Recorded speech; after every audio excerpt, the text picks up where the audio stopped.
Hey there. Thanks so much for joining us for the Life Support Podcast.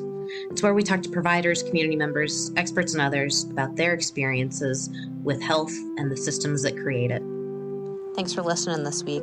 I'm actually out on a walk with my kids. You might hear a little bit of background noise and just thinking about how hard it would be to be separated from them by something I really couldn't control. And very thankful for this episode with Dr. Edmond, where she shares with us some of what she knows about treating opiate use disorder among perinatal women and really encourages us to have best practice in clinical care and also make sure that we double check our stigma in that conversation. Hope you enjoy. Thanks for listening. Okay, so to get us started, can you please introduce yourself and really tell us how you ended up doing the work that you're doing? Sure. My name is Sura Edmond, and I am originally from North Carolina, but I currently live in the DC area. I am an obstetrician gynecologist, and I practiced clinically for about 8 years in all different types of settings, private practice, hospital-based practice. I worked at federally qualified health centers, and I just decided to transition from clinical practice into healthcare consulting after working for about 8 years. So currently I am a senior medical advisor at JBS International, and this is where I contribute my medical and my clinical expertise to research and evaluation and management consulting projects. So, in terms of OBGYN, I chose that specialty because for the most part, it's a happy specialty. It's a special time, in a woman and a family's life. And just to really be a part of that was very special. And really my drive and, my goals are really to provide quality care for women and just to really champion women's health.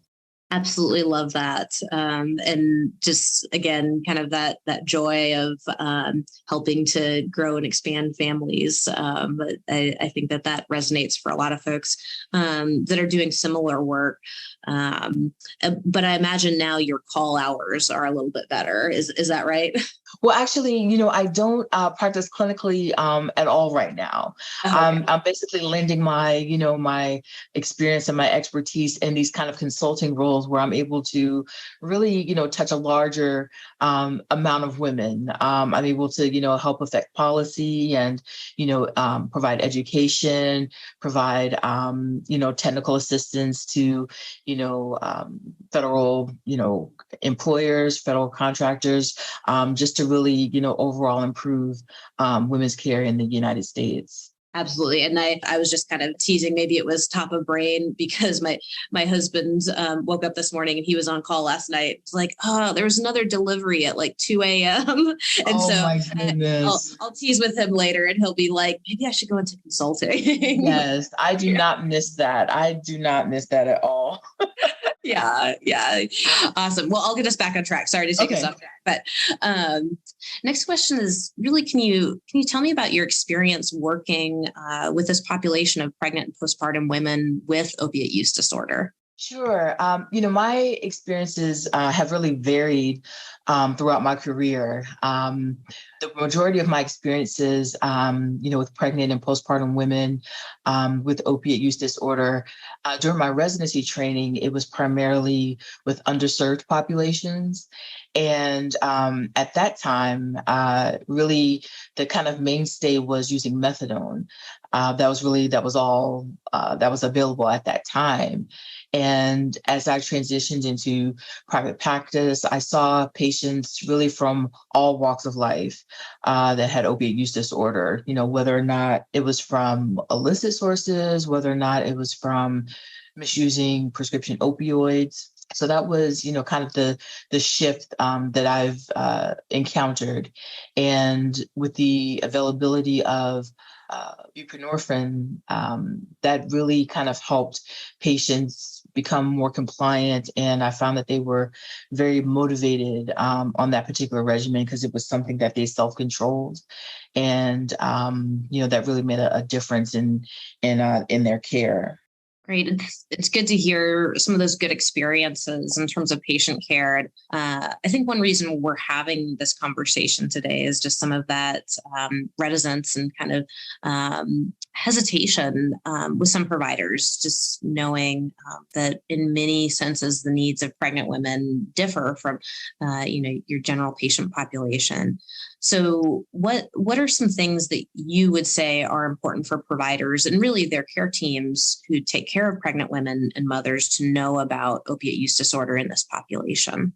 So the needs of pregnant women with opioid use disorder, they're very unique. And, we really have to treat that as such. So providers will need to, they'll need to modify and tailor some of the elements of kind of standard prenatal care to really individualize a plan specific for that patient. So, for example, ACOG, which is the American College of Obstetrics and Gynecology, they really recommend doing certain expanded screening, including screening for sexually transmitted infections. Since we know that in this particular population, they're at higher risk for HIV and AIDS and hepatitis B and C. Additionally, providers should know that they will require additional resources to really provide a comprehensive care plan for the patient. So consultations with, anesthesiologists, with your maternal fetal medicine specialist, with the pediatricians in the area, and with behavioral health and, likely social services in the area. So just to kind of round out the team to make sure that the patient has the best care possible. Great. And really, I think that team-based approach is so helpful for anybody in any work setting. But I think particularly when you talk about, again, the unique needs of pregnant women. Going on that a little bit further, what words would you say to a family practice provider, especially one practicing in maybe a rural or underserved area, who's nervous about managing OUD treatment for pregnant and postpartum women? It's definitely understanding that this, could be potentially daunting, if you have, very little to no experience. But I would really like for these providers to know that managing these patients really is a team effort, and they shouldn't feel as though they are in this alone.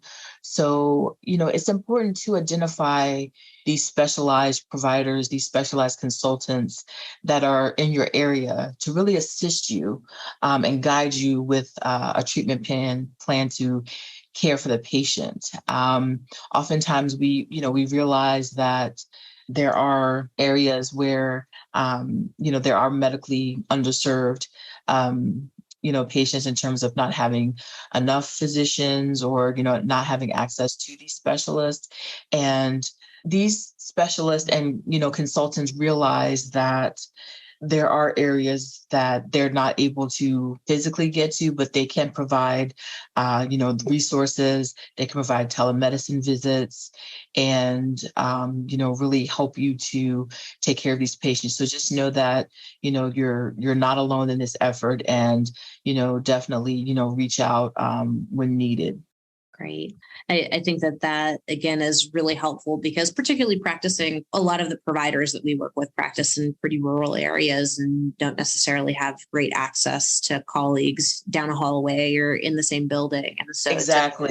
Just to think about that as, you can have that remote team, which I think we're all getting more used to, but exactly. Yes. Times are definitely changing, as a result of COVID and the expansion of telemedicine. So I think, that'll really be, something to use in the future to really connect, with providers across the country. Yes, absolutely. Absolutely. And a huge support, again, to those providers that are really responsible for the bulk of the care in these rural areas and need that support because it's not their job to necessarily be expert in some of these really specific populations. So again, reflecting on some of the concerns that providers might have, could you share with me some of the concerns that you have when you're managing the treatment of a woman with OUD?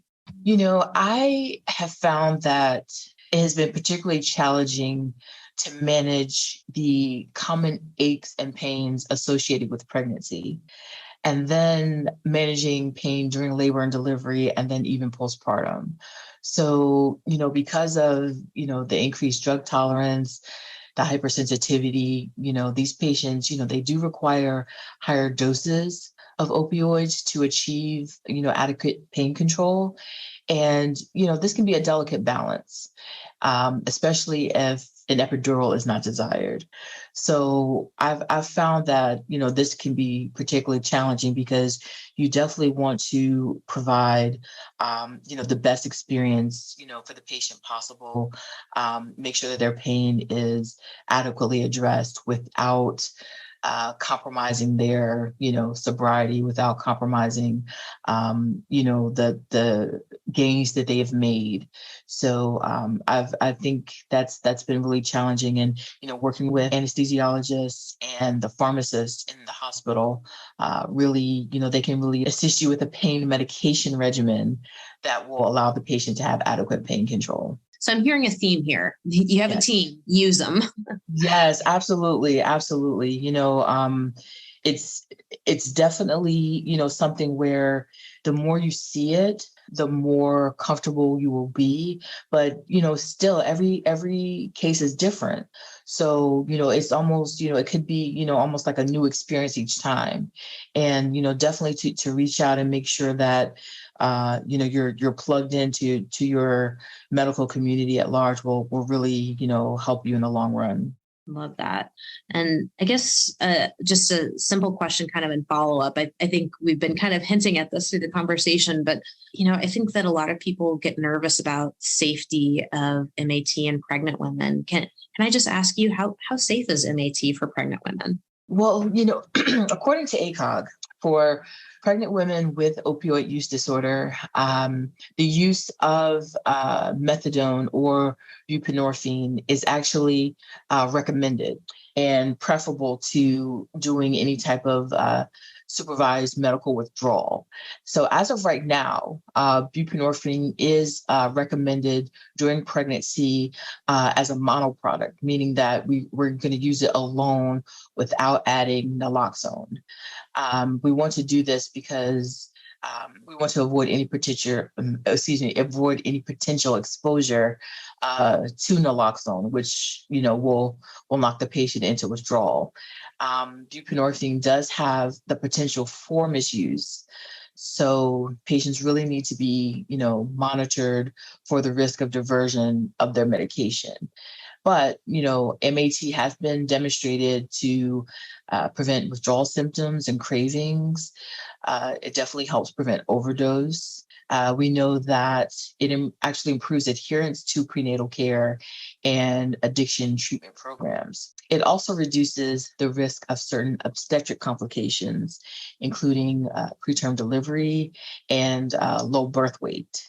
The thing is, though, although there is no known risk of birth defects with MAT, patients should still know that, experts are unable to determine whether or not there might be any developmental problems for the infant as a result of their maintenance therapy. But as of right now, there are no known increased birth defects. So overall, the ACOG and certain other medical societies do recommend using MAT in pregnant women.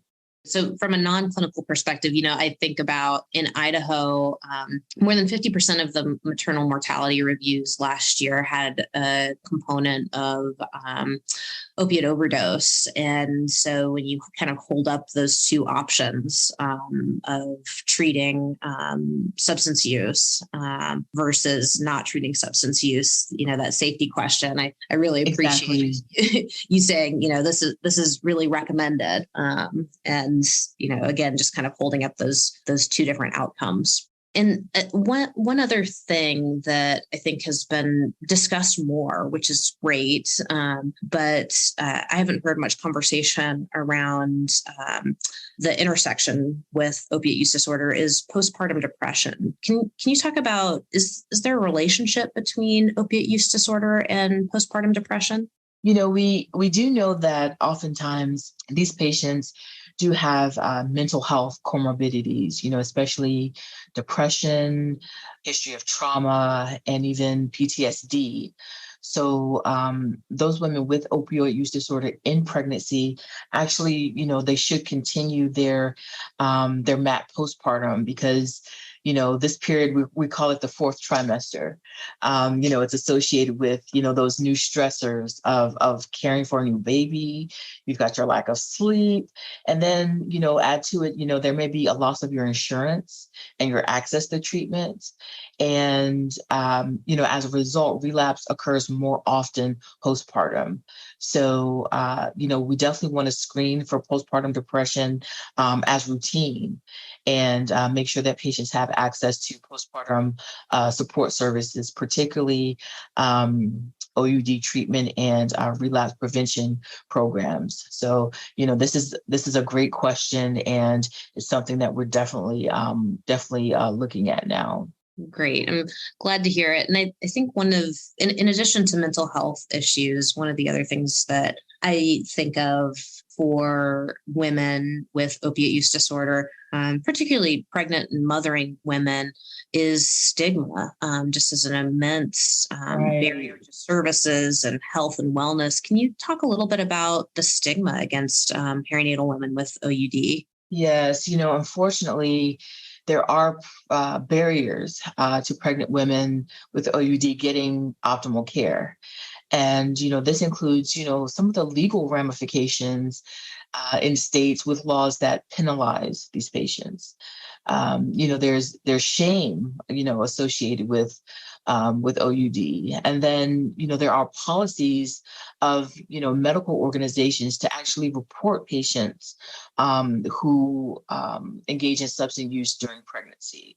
So as a result of all this, there can be either incomplete prenatal care or lack of prenatal care, and, potential detrimental outcomes for not only, the mother, but the fetus as well. So, it's really time that, we focus on looking at the patient as a whole, and, just really saying, this is a person, this is a woman with opioid use disorder, and, how can we best serve her during and after her pregnancy. Absolutely. And I think, acknowledging that stigma can happen within her community, within her family, and then also probably within the healthcare setting too. Yes. Mm-hmm.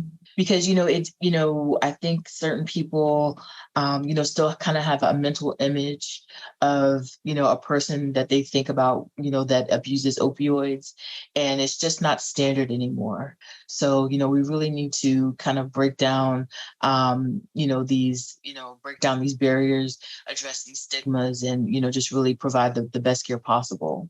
Absolutely. And really centering a woman or a mothering person and her children within that, I think is so critical. And brings me to another question, which, I'm somebody who's a mother. And so when I think about one of the biggest kind of connections for me in my life, it's certainly being a mother. And if I do kind of the mental exercise of putting myself in the position of somebody who's potentially struggling with substance use disorder and feels like they're highly stigmatized, and potentially, that my condition is going to be reported to somebody that can control custody of my children. That's a really scary thought exercise for me, and really kind of hits home for me. So thinking about that, do you find as a provider that concerns about custody are really a major barrier to women who do seek care? Yes, absolutely. You really, touched on something there. There is, the fear of, being incarcerated for illicit drug use, or for exposing, their fetus to illicit drugs, and then fear of losing custody of, their new baby, and, any other children, that they may have. So, it's actually, been demonstrated that, policies on whether and when to assume custody of a newborn or an older child whose mother has untreated opioid use disorder, it actually, it varies, by state, it varies by county, and it can even vary, within the hospital system itself. So, it's, again, we talked about, removing these stigmas. If we provide, the proper care, the proper support, there's no reason to think that a woman or a parenting person would not be able to, take care of their children as long as they are, maintained on their therapy and have, really the support that they need. Great. That is the end of my official questions, but Sura, would you mind if I ask you just one or two questions that kind of came up in our conversation? Okay, sure. So when we think about this pregnant parenting person and their family that really exists not only in the context of the healthcare system, but also this broader neighborhood and your parents, children, chosen family, what can those non-clinical pieces, people do to support a pregnant or perinatal woman with opiate use disorder? So really those community and family supports, what should those be? That's a great question. I definitely think it's important to, gather your village, whenever, you have the ability to expand your family.